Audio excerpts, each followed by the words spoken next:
Assalamualaikum warahmatullahi wabarakatuh. Bertemu lagi di mata kuliah Ilmu Pengetahuan Bumi dan Antariksa. Saya Gigi Septaria yang akan menjadi pengampu yang berkolaborasi dengan Pak Habibie dari Universitas Sriwijaya.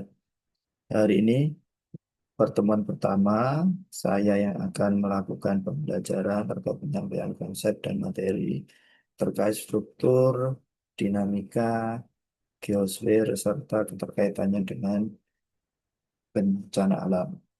Sesuai dengan informasi di minggu kemarin, metode pembelajaran di mata kuliah ilmu pengetahuan bumi dan antariksa ini menggunakan case study di mana saya akan melakukan penyampaian beberapa kasus terkait topik yang dipelajari setiap hari. Hari ini kita akan mempelajari terkait geosfer yang merupakan lapisan bumi, sehingga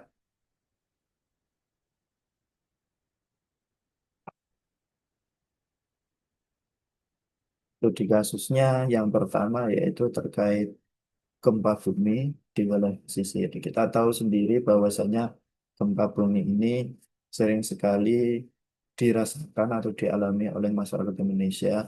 Yang paling baru yaitu gempa bumi yang ada di Rusia, yang berpusat di Rusia tetapi sampai di Indonesia dirasakan dampaknya khususnya. Tetapi ketika gempa bumi yang berpusat di Indonesia, yang paling fenomenal atau yang paling masif terjadi ada dua, di mana yang pertama yaitu gempa bumi Aceh yang berdampak terjadinya tsunami, dan yang kedua adalah gempa bumi dan tsunami yang terjadi di Lombok tahun 2014. Gempa bumi itu apa sih? Gempa bumi itu adalah pergeseran lempeng yang terjadi antara lempeng satu dengan lempeng yang lain. Nanti kita akan pelajari ada berapa lempeng di bumi ini. Kenapa lempeng itu bisa bergerak dan bagaimana bisa menyebabkan gempa bumi. Sehingga kasus pertama ini yaitu gempa bumi yang terjadi di Indonesia khususnya ini banyak sekali faktornya ya menjadi penyebab. Yang satu memang adalah pergerakan lempeng. Yang kedua yaitu terjadi akibat erupsi atau letusan gunung berapi yang tentu saja menimbulkan dampak besar terhadap kehidupan manusia. Kasus yang kedua yaitu terkait erosi dan longsor di daerah perbukitan. Karena kita mempelajari terkait geosfer atau lapisan bumi, tentu saja erosi dan longsor ini juga terlibat menjadi masalah yang sangat berdampak signifikan. Contoh yang paling fenomenal dalam 1-2 tahun kemarin yaitu terjadi longsor di Sukabumi yang menewaskan puluhan orang karena tertimbun longsor khususnya di daerah perbukitan yang curam gitu. Karena di wilayah Indonesia khususnya di Jawa dan Sumatera ini memang banyak sekali aktivitas manusia yang berpotensi menghasilkan atau menyebabkan erosi tanah maupun longsor seperti misalnya deforestasi atau eh, istilahnya itu tidak atau penebangan hutan yang tidak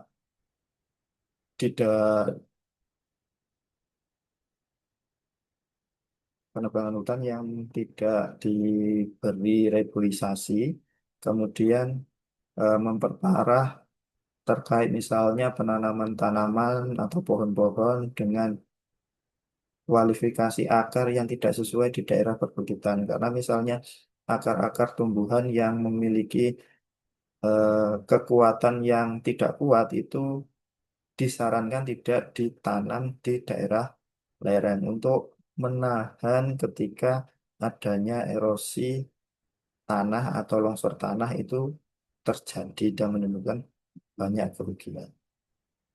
Yang ketiga yaitu tentu saja karena kita berbicara dengan geosfer atau lapisan bumi, kita tidak luput kasus yang ketiga yaitu terkait Gunung Merapi, khususnya yaitu letusannya yang terdampak. Karena kita berbicara juga terkait mitigasi bencananya.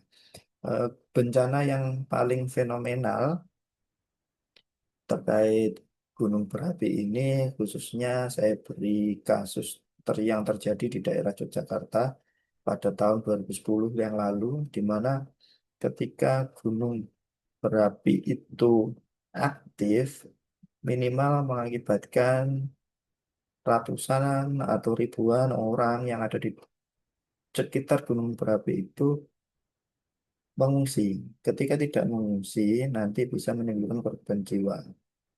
Minimal nanti dampak negatifnya yaitu kerusakan baik material, non material, bahkan nanti korban jiwa. Letusan di gunung berapi di Yogyakarta ini merupakan letusan vulkanik, ya, yaitu di dalam geser dapat mempengaruhi kehidupan manusia. Ketika tiga kasus tadi itu adalah kasus-kasus kontekstual yang berhubungan dengan topik pembahasan hari ini. Sehingga kemampuan akhir yang akan dituju pada pertemuan ini yaitu yang pertama mahasiswa memahami struktur dan dinamika geosfer. Jadi geosfer itu memang tidak statis atau tidak tetap, tetapi fluktuatif, dinamis atau mudah berubah, serta kaitannya dengan kehidupan manusia. Kita nanti tentu saja berdiskusi terkait dampaknya dan potensi bencana alamnya. Sehingga nanti saya harapkan kalian mampu menjelaskan hubungannya dinamika geosfer dengan bencana alam. Itu adalah kemampuan akhir di pertemuan pertama yang saya harapkan setelah kalian melihat dan menyimak video ini dengan baik. Overview-nya pertemuan pertama ini, yang pertama yaitu dinamika geosfer yang mencakup proses-proses geomorfologi, di mana nanti ada bentuk-bentuk permukaan bumi yang berbeda-beda. Bumi kita itu ternyata memiliki beberapa lapis seperti wafer, seperti itu. Ada lapisan yang di dalam, ada lapisan yang di luar. Nanti ala bentuk-bentuk permukaannya seperti apa. Yang kedua yaitu proses geofisika, di mana nanti mempelajari terkait prinsip-prinsip fisika seperti gelombang seismik, karena nanti pembelajaran IPA itu tidak bisa berdiri sendiri, sehingga eh, pembelajaran IPA itu saling terkait antara satu konsep, satu teori dengan teori yang lain. Ini kalau geofisika khusus untuk pembelajaran hari ini terkait gelombang seismik yang nanti kita diskusikan di misalnya adalah gempa bumi, kemudian medan gravitasi, medan magnet, dan kelistrikan. Eh, Dinamika ini memiliki hubungan yang sangat erat dan dengan terjadinya bencana alam.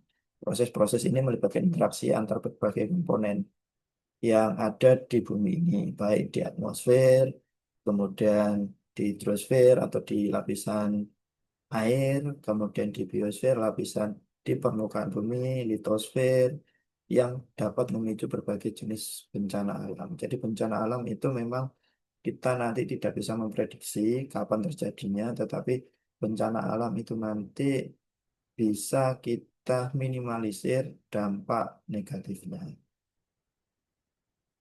Kemudian saya telah melakukan analisis terkait konsep dasar IPA, apa saja yang bisa kalian dapatkan dan harus kalian pahami pada pertemuan pembelajaran pertama ini. Yang pertama yaitu terkait struktur dan komposisi bumi. Struktur dan komposisi ini eh, tentu saja kita akan mempelajari terkait lempeng, bukan lempeng sih, terkait lapisan-lapisan bumi dan karakteristiknya. Ada lapisan bumi yang nanti paling luar itu misalnya ada liquid, atau ada solid, atau ada gas. Nanti dengan karakteristik dan jenis lapisan yang berbeda, itu nanti saya harapkan kalian bisa memahami struktur dan komposisi bumi dan fungsinya masing-masing. Yang kedua terkait lempeng, khususnya lempeng tektonik, yang nanti kita pelajari terkait pergerakannya, kenapa bisa bergerak. Karena konsep lempeng tektonik ini menjelaskan bahwa permukaan bumi terdiri dari beberapa piring atau lempeng yang saling bergerak. Bergeraknya ini bisa menjauhi, bisa mendekati, atau bisa saling tumpang tindih. Nah, ketika bergerak ini, ya lempeng-lempeng tektonik ini, ketika bergerak itu berdampak pada fenomena-fenomena geologis. Contohnya yaitu yang terjadi pada gempa bumi Aceh yang menghasilkan tsunami, atau yang ada di Lombok. Itu juga adalah hasil pergerakan lempeng yang mengakibatkan bencana-bencana gempa bumi dan tsunami. Yang ketiga, konsep dasar IPA yang wajib kalian pahami untuk pertemuan pembelajaran pertama ini yaitu terkait cuaca dan iklim. Cuaca dan iklim ini nanti eh, saya harapkan kalian nanti bisa mempelajari apa bedanya, kemudian karakteristiknya seperti apa, kemudian nanti contohnya seperti apa. Karena misalnya contoh misalnya prediksi cuaca hari ini itu apakah sama dengan musim kemarau. Itu nanti juga akan kita pelajari di pembelajaran pertama ini. Yang keempat yaitu terkait bencana alam. Bencana alam ini sebuah peristiwa disebabkan oleh proses alam yang dapat menyebabkan kerusakan besar. Biasanya saya menyampaikan terkait bencana alam ini ada tiga dimensi, yaitu yang pertama adalah pada sebelum terjadi bencana alam, yaitu pasti adanya eh, semacam karakteristik yang muncul yang terjadi sebelum adanya bencana alam itu terjadi. Contohnya misalnya, kalau misalnya gunung berapi mau meletus itu biasanya karakteristik yang terjadi sebelum terjadinya gunung meletus itu secara alami hewan-hewan yang ada di sekitar gunung itu turun. Itu secara naluri memang eh, hewan bisa merasakan panas bumi atau fenomena yang akan terjadi khususnya di gunung tersebut. Yang kedua pada saat pelaksanaan atau pada saat terjadi bencana alam. Tentu saja ketika bencana alam itu terjadi, saya harapkan teman-teman mahasiswa itu yang pertama ada tidak panik, biar nanti bisa menghasilkan tindakan yang konkret dan tidak berpotensi menimbulkan kerugian, khususnya kehilangan nyawa. Yang selanjutnya adalah setelah bencana itu terjadi.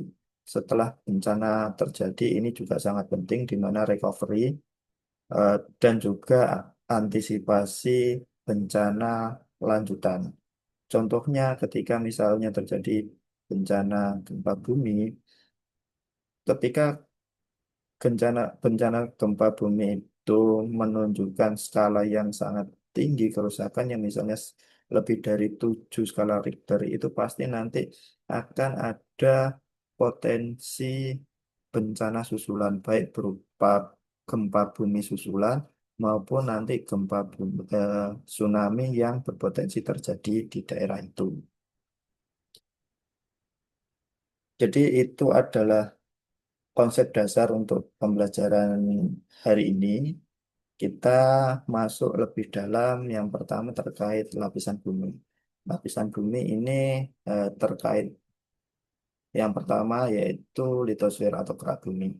Kerak bumi ini memang ada dua lapisan, di mana lapisan pertama yaitu lapisan namanya sial atau silium dan aluminium yang membentuk kerak bumi atau lempeng, ya, yaitu nanti contohnya ada granit misalnya gitu atau sedimentasi batu-batuan seperti itu. Itu lapisan yang silium dan aluminium. Yang kedua terkait lapisan sima, silium dan magnesium. ini lebih berat juga, kemudian membentuk kerak samudra. Jadi ada dua lempeng yang memiliki komposisi yang berbeda. Litosfer ini yaitu lapisan yang paling padat di luar bumi atau lapisan permukaan bumi. Sehingga lapisan ini struktur komposisinya yaitu solid atau padat sekali. Dan ketebalannya di bumi itu sekitar 1.200 km. Jadi jenis jenis dari litosfer ini atau kerak bumi ini memang sangat tebal. Kemudian sangat keras yang tersusun atas empat eh, unsur yaitu silium dan aluminium atau silium dengan magnesium. Ini adalah lapisan litosfer bumi. Nah, litosfer bumi ini juga memiliki beberapa lapisan khususnya di bumi kita. Yang pertama misalnya di sini ada lapisan yang disebut dengan mantle atau selimut bumi. Di situ ada berbagai macam lapisan strukturnya yang khususnya yaitu berbentuk padat. Karena eh, di bawah mantle itu ada selubung keluar dari inti bumi yang memiliki komposisinya liquid yang biasanya kita sebut dengan magma. Jadi nanti kenapa gempa bumi itu bisa mengeluarkan magma? Magma itu berasal dari mana? Dari di sini, dari lapisan kedua dari inti bumi. Inti bumi sendiri atau inner core sendiri itu juga memiliki komposisi yang solid. Jadi di dalam di dalam bumi kita itu ada lapisan yang paling dalam itu berbentuk padat, di atasnya itu berbentuk cair atau liquid, kemudian di lapisan setelahnya itu juga berbentuk padat. Jadi ada mantle atau selimut, ada outer core, ada inner core. Inner core. Inner core itu adalah pusat dari bumi. Lapisan-lapisan tadi itu seperti ini. Kulit bumi atau crust. Crust di sini memiliki eh, kedalaman lapisan 0 sampai 100 km, yaitu di mana lapisan ini memang lapisan terluar dari bumi, memiliki komposisi memang batuan padat yang ada silium dengan magnesium tadi dan silium dengan aluminium tadi. Ini di kelas ini adalah tempat tinggal kita, di mana manusia, hewan, dan tumbuhan itu bisa hidup. Ya, kemudian memiliki dua jenis kerak, benua, dan samudra. Lapisan kedua itu mantle atau selimut. Terletak di bawah lapisan keras itu tadi atau kulit bumi, di mana komposisinya memang tetap solid atau padat, tetapi memiliki suhu yang lebih panas karena lebih dekat dengan lapisan liquid. Semakin dekat dengan lapisan liquid atau outer core itu nanti suhunya akan semakin panas. Mantle di sini memiliki fungsi untuk pergerakan piring tektonik. Jadi lapisan selimut bumi ini nantinya menjadi lapisan yang bisa bergerak, yang menghasilkan berbagai macam fenomena geologis tadi. Selanjutnya yaitu inti luar atau outer core, di mana outer core ini terbuat dari logam cair, khususnya yaitu besi dan nikel. Meskipun komposisinya adalah liquid, tetapi memang outer core ini menjadi satu-satunya lapisan bumi yang bertanggung jawab adanya medan magnet karena tersusun atas besi dan nikel ini. Di mana outer core ini juga kalau masyarakat umum itu menyebut dengan magma. Jadi magma yang di dalam bumi itu sebenarnya liquid. Kenapa kok bisa sampai dikeluarkan oleh gunung berapi? Karena nanti ada celah-celah antara outer core atau inti luar hingga nanti crust atau kulit bumi. ada celah-celah yang bisa dilewati oleh magma atau besi dan nikel cair ini hingga nanti sampai ke permukaan bumi yang paling luar atau kulit bumi. Selanjutnya yang paling dalam adalah inner core. Ini memang terbuat dari logam padat yang sangat panas tentu saja karena diselimuti oleh liquid yang juga panas gitu ya. Komposisinya memang sama dengan outer core, tetapi memang komposisi atau strukturnya kalau di outer core itu liquid, kalau di inner core ini solid atau padat.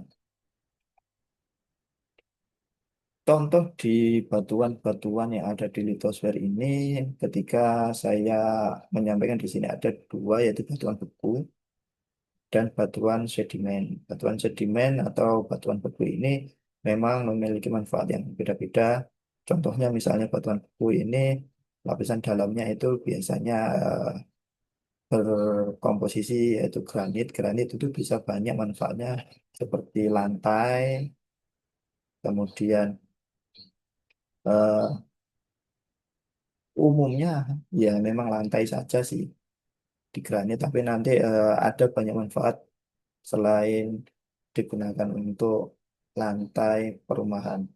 Yang kedua yaitu batuan sedimen. Batuan sedimen ini kalau kita bicara terkait sedimen berarti adanya pengendapan ya, pengendapan yang terjadi dengan waktu tertentu. Contoh batuan sedimen ini banyak ya seperti batu kapur atau koral atau gamping atau batu-batuan yang ada di permukaan bumi. Manfaatnya juga banyak sekali. Contohnya batu kapur.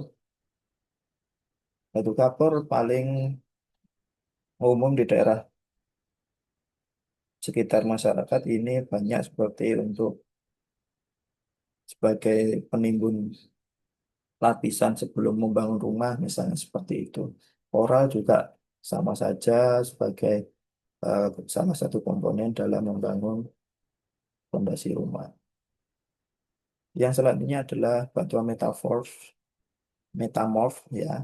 Di sini batu-batuan sedimentasi, tetapi berbentuknya berbeda karena eh, ditekan dengan tekanan yang tinggi dan suhu yang tinggi. Ada beberapa jenis batu-batuan metamorf seperti shale, slate, bilite, dan seterusnya. Ini semakin ke bawah itu tekanannya dan suhu pembentukannya akan semakin tinggi. Pemanfaatan litosfer tentu saja yang pertama sebagai tingkat tempat tinggal dan aktivitas manusia. Sebenarnya tidak hanya manusia, ada hewan, ada tumbuhan dengan berbagai jenis eh, variasi atau spesies, baik yang spesies yang mau punah atau sudah punah dulu atau yang baru ditemukan. Yang kedua yaitu sumber mineral seperti emas, batu bara, nikel, dan seterusnya yang saat ini dieksploitasi oleh manusia. Jadi lapisan-lapisannya seperti ini. Mantel bumi itu ya yang berisi 0 sampai 100 kilometer ketebalannya. Kemudian litosfer yang terkait mantle juga ada 50 sampai 100 dan seterusnya seperti itu. Atenosfer, mesosfer, ya kemudian atenosfer itu di mana lapisan litosfer yang wujudnya sangat kental tersusun dari batuan yang meleleh akibat panas. Jadi atenosfer itu nanti juga biasanya sebagai lapisan di mana gas-gas atau minyak-minyak bumi itu banyak terkandung di daerah lapisan ini.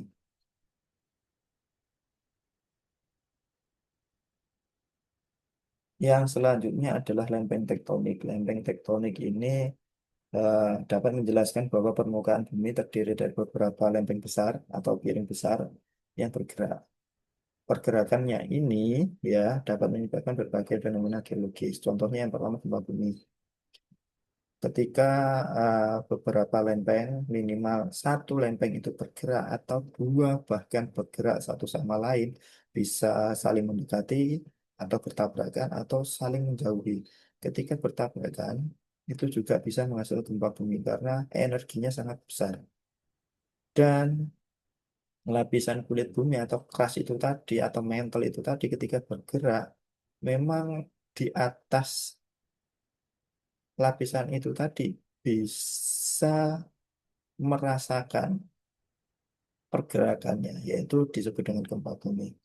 Yang kedua yaitu vulkanis, di mana gunung berapi ya itu bisa terbentuk akibat pertemuan antara dua lempeng saling tumpang tindih, misalnya karena satu mendekati satu sama lain, kemudian adanya gap satu ke atas atau satu ke bawah.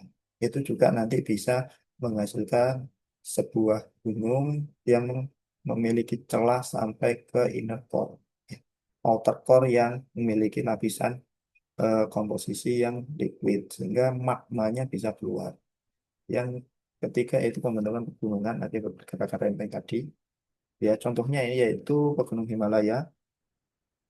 Himalaya ini merupakan hasil tabrakan dari lempeng India dan Eurasia. Di lempeng tektonik ini memang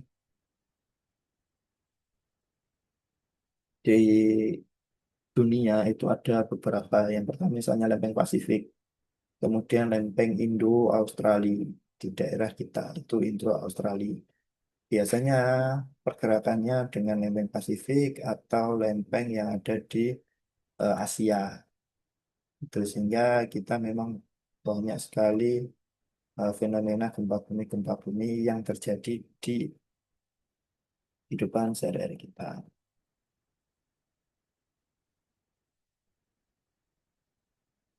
Proses geologinya, ya, si gempa bumi ini tidak terjadi begitu saja, tetapi memang ada proses eh, sampai gempa bumi itu dirasakan oleh manusia. Yang pertama yaitu memang adanya pergerakan bisa menjauhi atau bisa mendekati.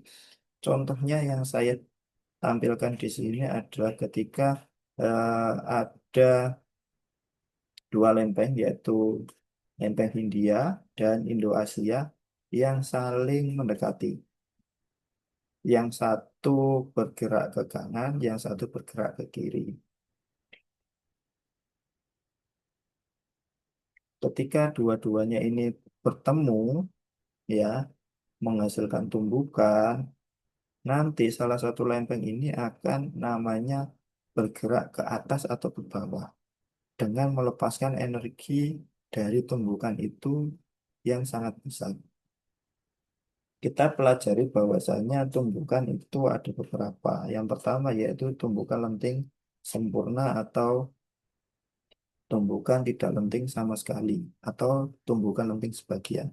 Pada terjadinya gempa bumi ini, bentuk dari tumbukan itu adalah tumbukan yang tidak lenting, ya, yang dua-duanya itu saling beradu, kemudian menghasilkan satu, entah itu ke bawah, entah itu ke atas, entah itu satu tetap, sehingga satunya lagi bisa ke atas, bisa ke bawah. Begitupun sebaliknya.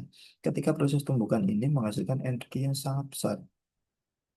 Tadi di awal saya sudah menyampaikan bahwasanya pergerakan lempeng ini yaitu disebabkan karena memang bagian inner solid tetapi bagian outer yang liquid. Liquid inilah yang mampu menjadi penyebab kenapa benda padat, yaitu di mantle atau di crust lapisan bumi kita itu bisa bergerak, atau di lempeng bumi kita bisa bergerak. Karena memang kita bisa, biasanya logikanya adalah benda padat itu tidak mungkin bisa bergerak sendiri.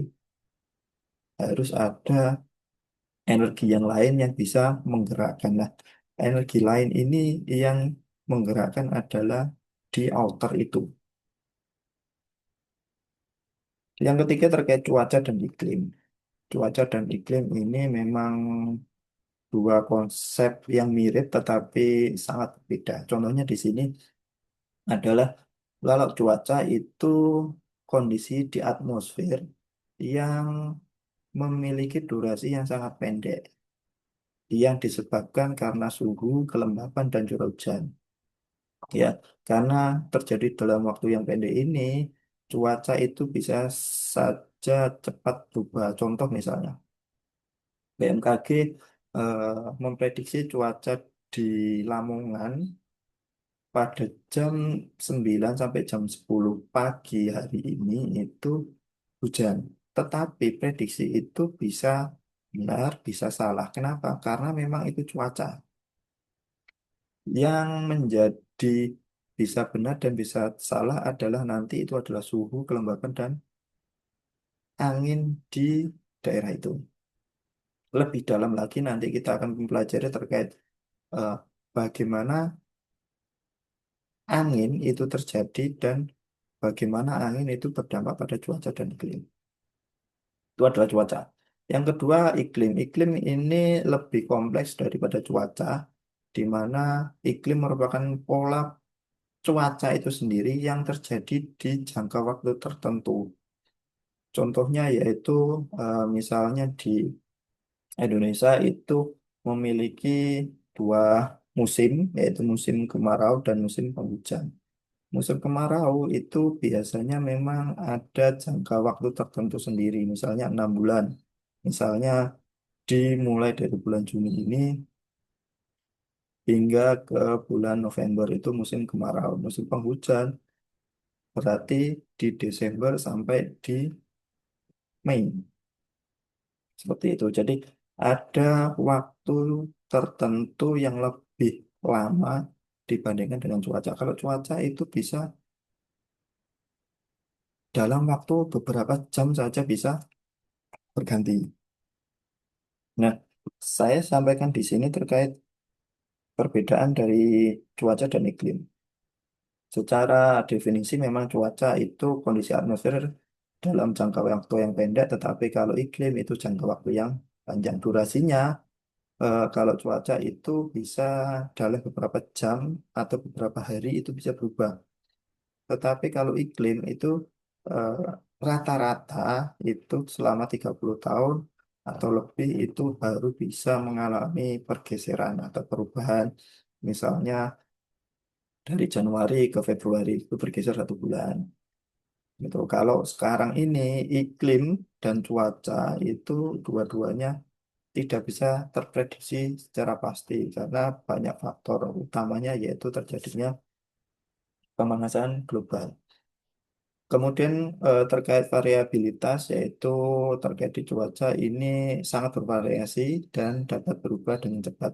Contohnya yaitu yang pertama cerah gitu ya, yang kedua mendung, yang ketiga gerimis misalnya gitu. Yang keempat dan gitu. Kalau iklim itu memang ada variasinya, tetapi karena membutuhkan waktu yang relatif lama, iklim itu relatif stabil dan konsisten. Contoh misalnya kalau di Indonesia itu cuma ada dua. Tapi kalau misalnya semakin jauh dari khatulistiwa, itu ada misalnya musim gugur, musim dingin, atau musim salju misalnya seperti itu. Itu relatif stabil dan konsisten.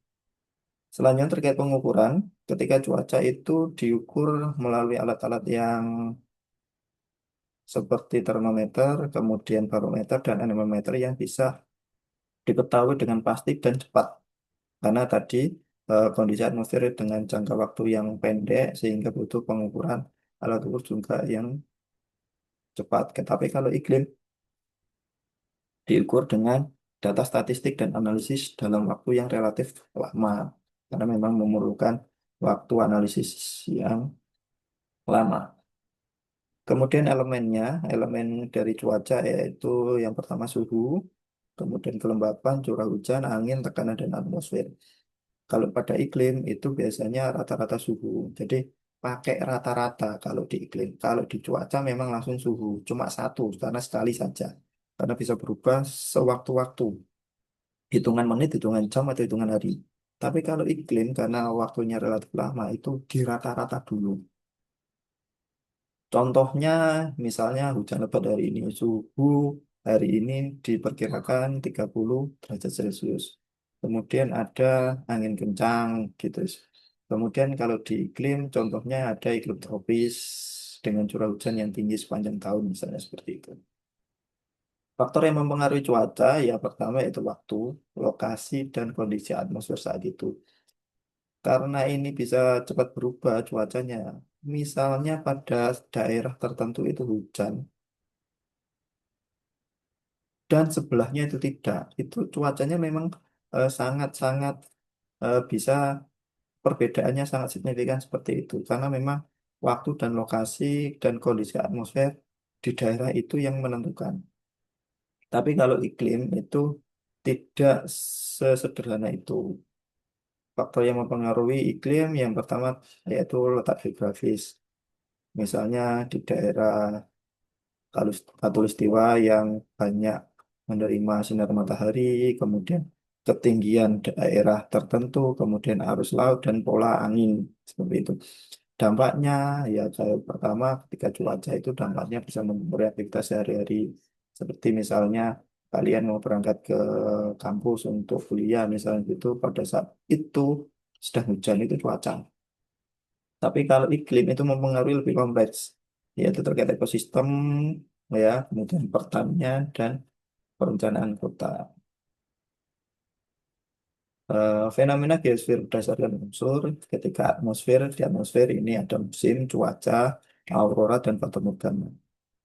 Di atmosfer lapisan udara, litosfer itu lapisan bumi, yaitu terkait gempa bumi, erosi, dan longsor. Kemudian di eh, hidrosfer itu ada namanya siklus air yang nanti lebih dalam di pertemuan kedua. Kemudian limpasan air hujan. Selanjutnya terkait biosfer, yaitu terkait persebaran flora, fauna, dan habitatnya. Kemudian di antroposfer, yaitu terkait keanekaragaman budaya dan adat istiadat.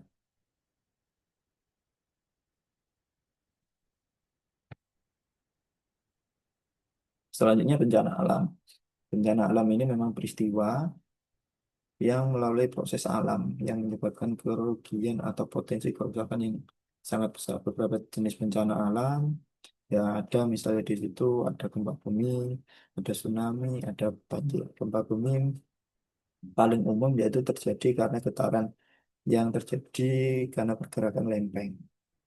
Lempeng tadi sudah disebutkan ada berbagai banyak lempeng yang ada di bumi kita. Tsunami ini yaitu gelombang besar yang disebabkan akibat gempa bumi khususnya entah itu di dataran atau di dasar laut. Yang ketiga banjir ketika curah hujan melebihi kapasitas sungai atau saluran air. Selanjutnya adalah badai di mana peristiwa cuaca ekstrim yang dapat menyebabkan kerusakan besar seperti badai tropis dan tornado. Jenis bencana alam berdasarkan dinamika geosfer. Yang pertama misalnya ini, saya mengelompokkan yang pertama yaitu bencana termal terkait suhu. Yaitu gelombang panas karena dipicu oleh suhu tinggi atau gradien thermal yang besar. Yang kedua adalah kebakaran hutan karena eh, terjadi akibat suhu tinggi dan kondisi yang kering. Jadi bencana ini memang misalnya gelombang panas itu tidak sering, tetapi ketika terjadi beberapa atau kondisi daerah tertentu manusia itu tidak bisa beradaptasi sehingga ya dapat menimbulkan korban jiwa. Kebakaran hutan juga sama, tidak melulu hutan itu dibakar oleh manusia itu menimbulkan api yang mengakibatkan kebakaran hutan. Secara alami, kebakaran hutan itu pun bisa terjadi karena misalnya gesekan antara ranting atau antara daun akibat adanya angin dan suhu tinggi khususnya didukung dengan kondisi yang kering. Yang kedua yaitu bencana gravitasi. Di sini ada tiga. Yang pertama tanah longsor, kemudian longsor salju, dan tsunami. Gravitasi ini saya kelompokkan karena misalnya di tanah longsor itu perbedaan elevasi atau ketinggian yang signifikan. Jadi perbedaan ketinggian yang signifikan ini tidak didukung dengan kekuatan penyangganya karena tumbuh-tumbuhan yang ada di daerah kemiringan itu akarnya tidak kuat untuk menahan beban dari tanah. Yang kedua, longsor salju karena memang karena elevasi atau ketinggian yang tidak stabil sehingga potensi untuk jatuh ke lapisan lebih bawahnya karena adanya gravitasi itu tinggi. Yang kedua itu tsunami. Tsunami meskipun gelombang itu nanti akan membawa air yang nanti akan jatuh ke permukaan bumi. Makanya saya kelompokkan menjadi bencana terkait gravitasi. Penyebab dari tsunami juga karena gempa bumi yaitu pergerakan lempeng yang nanti satu menuju ke inner core di lapisan bawah bumi. Bencana hidrologi yang pertama banjir. Ya, banjir ini memang banyak sekali terjadi di Indonesia khususnya. Yang kedua kekeringan dan kenaikan permukaan laut. Khususnya yang ketiga ini terjadi di daerah pesisir-pesisir laut seperti Jakarta, kemudian di daerah Semarang itu ketinggian air laut itu hingga berdampak pada pembuatan pembatas antara daratan dan lautan. Karena permukaan laut yang semakin meninggi tetapi permukaan daratan tidak meninggi tetapi cenderung nanti menurun beberapa milimeter karena adanya pengambilan air di dalam lapisan bawah. Selanjutnya terkait dampak dinamika geofisik pada bencana. Dampaknya ya saya rangkum ada tiga. Yang pertama perubahan iklim. Perubahan iklim memang ini memperkuat interaksi antara komponen tadi ya, kemudian meningkatkan intensitas dan frekuensi bencana seperti banjir, kekeringan dan badai. Jadi geologi, geosfer itu juga tidak melulu karena pergerakan saja, tetapi bisa menghasilkan potensi bencana-bencana, khususnya ketika geosfer atau lapisan-lapisan bumi itu eh, bergerak karena interaksi antara lempeng satu atau lapisan satu dengan lapisan yang lain. Yang kedua, aktivitas tektonik, yaitu khususnya pergerakan lempeng, ya, yang dapat menyebabkan gempa bumi dan letusan gunung berapi. Ini nanti bisa memicu bencana sekunder seperti tanah longsor dan tsunami. Bencana sekunder itu maksudnya bencana yang terjadi akibat dari bencana yang terjadi duluan. Jadi bencana sekunder itu bencana lanjutan, gitu. Yang ketiga itu proses geomorfologi, di mana bentuk lahan seperti dataran pantai dan pulau terikat dapat mempengaruhi resiko seperti bencana tsunami. Misalnya di sini ada dataran pantai dan Tombolo di Pangandaran memiliki resiko tinggi terhadap tsunami. Jadi bentuk dataran itu juga memiliki potensi resiko yang tinggi khususnya di bencana-bencana alam tertentu. Jadi hubungannya saya mau seperti ini. Jenis bencananya ada termal, gravitasi, hidrologi, dan tektonik. Penyebabnya kalau termal ini suhu yang tinggi adalah gradien termal. Contohnya gelombang panas dan kebakaran hutan. Bencana gravitasi, elevasi, perbedaan elevasi, pergerakan dasar laut, tanah, longsor, longsor salju, tsunami. Bencana tektonik, pergerakan lempar tektonik, gempa bumi, letusan gunung berapi. Terakhir, saya akan merangkum terkait konsep dasar di pertemuan pertama ini. Yang pertama terkait struktur dan komposisi bumi. Struktur komposisi bumi ini eh, ada 4 lapisan bumi, yaitu kulit bumi atau crust, mantle atau selimut, kemudian outer core dan inner core. Contohnya adalah kulit bumi adalah tempat tinggal manusia, kemudian mantle ini atau selimut berperan dalam pergerakan lempeng. Yang kedua lempeng atau piring tektonik ini permukaan bumi terdiri dari beberapa lempeng yang bisa bergerak menyebabkan gempa bumi, kemudian letusan gunung berapi dan pembentukan pegunungan. Contohnya itu tadi pegunungan Himalaya terjadi karena pergerakan lempeng dan bertabrakan dari lempeng India dan Eurasia. Yang ketiga konsep dasarnya yaitu terkait cuaca dan iklim, di mana Cuaca itu merupakan kondisi atmosfer jangka pendek, sedangkan iklim adalah pola jangka panjangnya dari cuaca. Contohnya cuaca dapat berubah setiap hari, sedangkan iklim Jakarta adalah tropis misalnya gitu. Konsep dasar keempat adalah bencana alam dengan peristiwa yang dapat menyebabkan kerusakan besar. Contohnya yaitu di bencana bumi, gempa bumi di Aceh tahun 2004 menyebabkan tsunami yang menghancurkan banyak hal, khususnya manusia, material material seperti rumah, kapal, dan seterusnya. Kesimpulan untuk pertemuan hari ini yaitu dinamika geosfer memainkan peran penting dalam pembentukan dan intensitas bencana alam. Pemahaman yang baik terkait geosfer ini, kemudian interaksi antara komponen-komponen di bumi dan proses geosfer ini dapat membantu seseorang untuk memitigasi resiko bencana dan perencanaan yang lebih baik untuk mengurangi dampak negatif terhadap masyarakat. Jadi kita belajar terkait geosfer itu juga salah satunya untuk mengurangi potensi bencana yang terjadi khususnya pada saat kita alami nanti. Ketika kita mengalami suatu bencana, memang kita tidak bisa memprediksi, tetapi kita bisa menentukan langkah-langkah tertentu yang bisa menyelamatkan diri kita dan orang lain. Oke, itu adalah materi terkait pembelajaran di pertemuan pertama.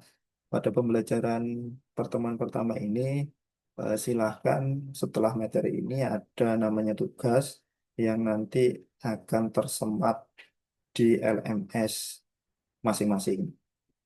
Silakan dikerjakan dan nanti kita akan berdiskusi di sesi yang berbeda. Itu dari saya untuk materi pertemuan pertama terkait geosfer dan dampaknya nanti bisa ke bencana alam. Sekian, kurang lebihnya saya mohon maaf. Saya akhiri. Wassalamualaikum warahmatullahi wabarakatuh.